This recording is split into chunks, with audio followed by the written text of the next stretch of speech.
Sa bata pa lang ko, mulat na jud ko unsay kinabuhi sa farming. Gina-expose mi sa akong family unsaon pagpananom sa humay.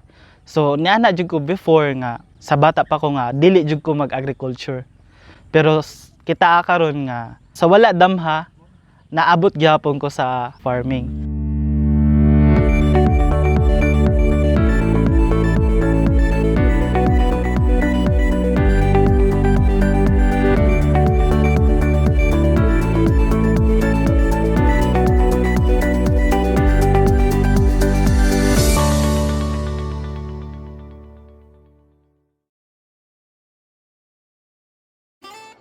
Sa panahong tumatanda na ang mga magsasaka, malaking responsibilidad ang ipinapasa sa ating mga kabataan. Bagamat hindi madali ang paghimok sa mga kabataan na pumasok sa agrikultura, merong iilan na unti-unti nang gumagawa ng marka upang itaguyod ang industriyang bumubuhay sa ating lahat. Produkto sila ng iba't ibang programa ng pamahalaan kagaya ng Department of Agriculture. Ating tunghayan kung paano unti-unting nakakamit ang mga pangarap ng isang kabataang magsasaka. Kilalanin natin si Dino Mirafuentes ng Ormoc City, Leyte, graduate ng Batch 1 Youth Internship Program on Organic Agriculture o YIPOA. Ako dahil si Dino Marikit Mirafuentes, usa ka young farmer diri sa Ormoc City, Leyte. Nag-start ko og farm since 2018 katong nagkanda ko og kanang OJT dito sa Cavite sa Morningside Farm.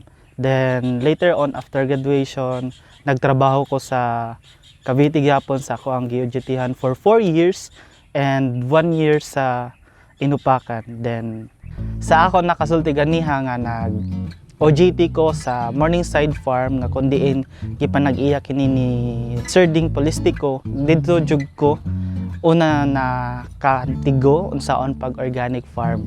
Well known si Sir Ding nga usa sa pioneering sa organic farming sa dito sa Cavite. Then throughout his train pag-share sa knowledge na ako pod nadala hangtod sa ako pag-start diri sa ako ang farm. Ako farm is ugmad ani integrated farm. Ugmad means farming. Then ani means harvest. So basically ang ako tagline diri sa farm is without farming there is no harvest. So ang farm nako is around approximately 5,000 square meter.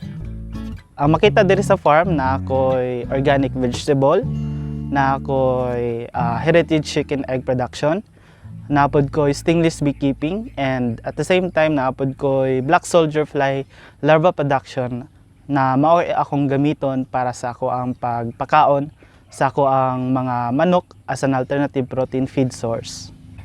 Basically, sa ako farm ako gina-promote ang black soldier fly larva production. Ako siya gi-incorporate diri sa farm para ma-promote ang circular farming. Kung diin ang black soldier fly mo ay mukaon sa mga sobra-sobra na mga vegetable diri sa ako farm, at the same time mangolekta pod ko og basura sa mga public market, sa mga vegetable vendor na mo ay ako i-feed sa mga black soldier fly larva nako na makaproduce ko og good quality nga protein source nga pwede nako gamiton as an alternative protein feed para sa ako ang mga heritage chicken para makaproduce ko og good quality nga egg. Ang black soldier fly na sila wala mga nakaon og ilang mga waste. So ako pud na sila gigamit para i-fertilize ako ang mga vegetables. Napud ko stingless bees or kiyot.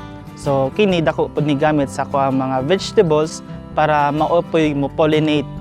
Kay kinahanglan man pud og natural pollinator ako ang mga fruit bearing na mga vegetables para makaproduce pod og good quality pod na harvest. At the same time, ang ilahang mga nakolek na honey and pollen, ako pod na siya gigamit or giprocess into pollen and shea butter soap and honey and shea butter soap nga gikan sa mga stingless bees.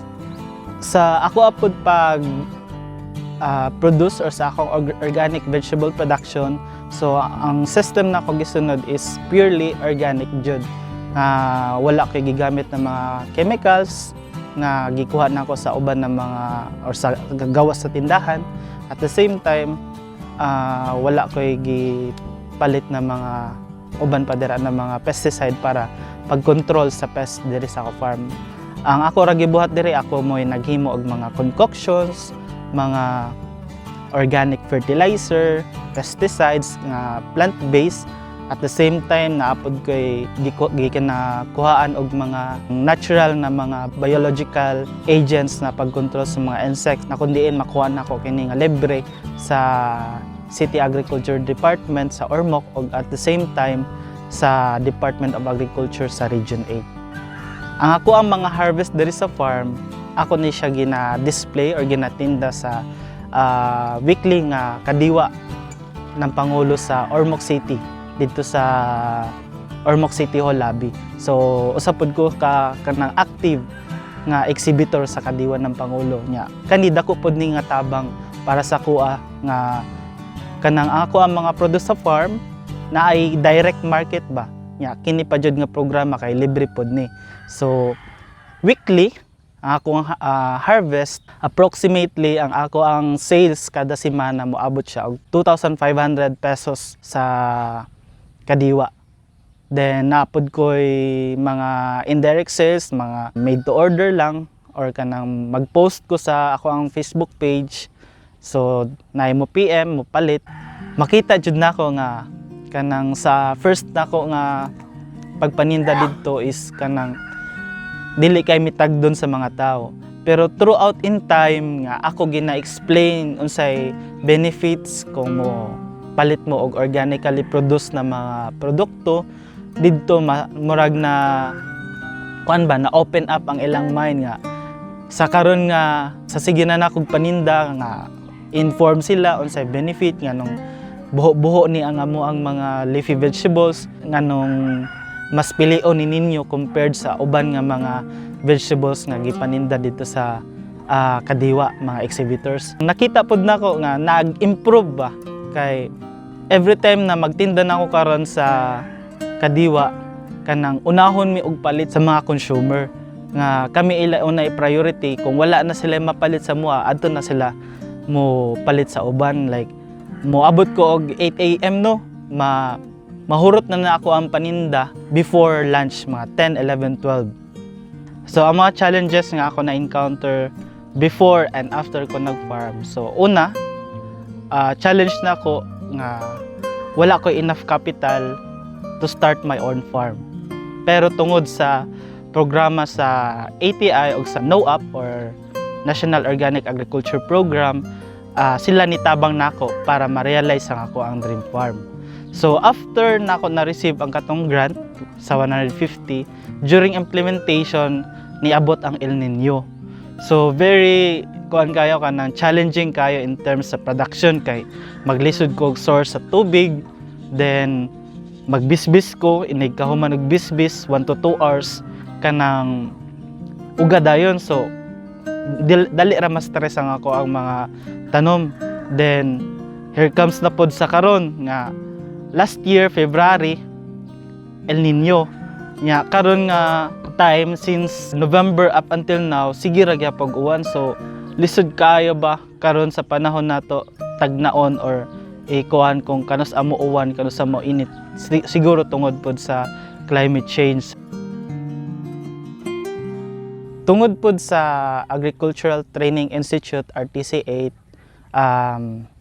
na usap pod ni sa kanang agency nga nakatabang para ma-realize ang ako ang dream farm na last 2023 na nag-open ang first batch sa Youth Internship Program on Organic Agriculture. So usa ko sa mga first batch diri sa Region 8. So pinaagi sa Youth Internship Program on Organic Agriculture, nag-intern pod ko sa usa ka farm for 9 months na kundiin mas gi-enhance pa gyud ang ako ang learning or knowledge towards organic agriculture. At the same time, after 9 months internship, gitagaan ko og capital nga 150,000 para ma-start or ma-realize or mataod o matukod ang ako ang dream farm. Then after ato nga program nag-implement ko, pinagi atong 150,000 nga gihatag sa kuha sa ATI. Wala pod nag-stop dito ang pagtabang sa ATI. Naghatag pa po sila mga trainings para mas ma-improve ang amo ang skills towards agriculture, mga technology nga pwede na mo ma-adapt diri sa farm. So pinaagi pod sa training sa ATI na ako'y mga nadawat pod na mga technology pod nga ako karon nagi-adapt diri sa farm, like training on stainless beef production. So karon na ako stainless beef, then rabbitry. Tungod po sa training nako sa rabbitry, nagkainganyo pod ko or naanapod ko kanang rabbitry production diri sa farm. Dako kay kog pasalamat sa ATI RTC8 o sa National Organic Agriculture Program. Sila jud ang una nga nitabang sa ako nga para ma-realize ang ako ang gipanganday nga farm. Ug mao ni karon ang resulta sa ilahang pagtabang nga ako pod gipakita nga ang ilahang programa dili ba masayang. Makita nila nga kanang nakatabang ni sa ako nga maka-produce og organically grown na vegetable, at the same time makabaligya pod ko sa amo ang community. Then nagpasalamat pod ko sa uban nga mga agency sa Department of Agriculture, sa Young Farmers Challenge program na kundiin last 2024 usa ko sa provincial o regional awardee na nakadawat ko og intervention gyapon cash worth 80,000 sa provincial and 150,000 sa regional level. Ako ngayon ni Rainier G. Sangkaho from Alang-Alang, Barangay Lugay, Leyte. Dini ngayon na Ugmad Ani Integrated Farm, training ako from ATI. Gusto ko maging organic farmer. Si Sir Dino is mao pa magtutdua amon about hin concoction. Tanan gyap din niya kuan garden pag i-spray mo pa magtutdo. Nagbububligyap kami din pag limpyot karang garden niya para kung may bisita baga mahusay. Pangarap ko lang maging organic farmer talaga. Naiya naman kasi nga kuan farmer, pati tag pamilya farmer. May dagap kami dito amo na garden asya baga nakakabulig inin tas didto. May dak nababaruan gihap. Ta ako nababaron din igkakatungot akon garden. Ako lang gusto ikaingon karon sa labi na sa mga kabatan-onan nga dako jud og potential ang agriculture. So dili babag ang kawadon, ang kapobrehon. Daghay mga government agency nga andam mutabang sa atoa. Kinahanglan lang jud na kitay moduol mangitag paagi kay naa jud daghan nga mga programa ang Department of Agriculture nga andam motabang labi na sa atong mga kabatan-onan para ma-realize pod ang ato ang pangandoy. Sa patuloy na paglahok ni Dino sa mga programa ng pamahalaan, mas lalo pa niyang mapapaigi ang takbo ng kanyang sakahan. Sa ngayon, naiimbitahan na rin si Dino bilang resource person sa mga training upang magbigay kaalaman sa kapwa magsasaka, mapabata man o matanda. Aktibo din siya sa 4-H Club sa Eastern Visayas. Marami na ang nagawa ni Dino, ngunit mas marami pa at mas malayo ang kanyang mararating kung patuloy ang pagpupursige niya sa larangan ng agrikultura. Ang kanyang kwento ay kwentong tunay na ipagmamalaki at dapat tularan ng bagong henerasyon ng mga kabataan sa agrikultura.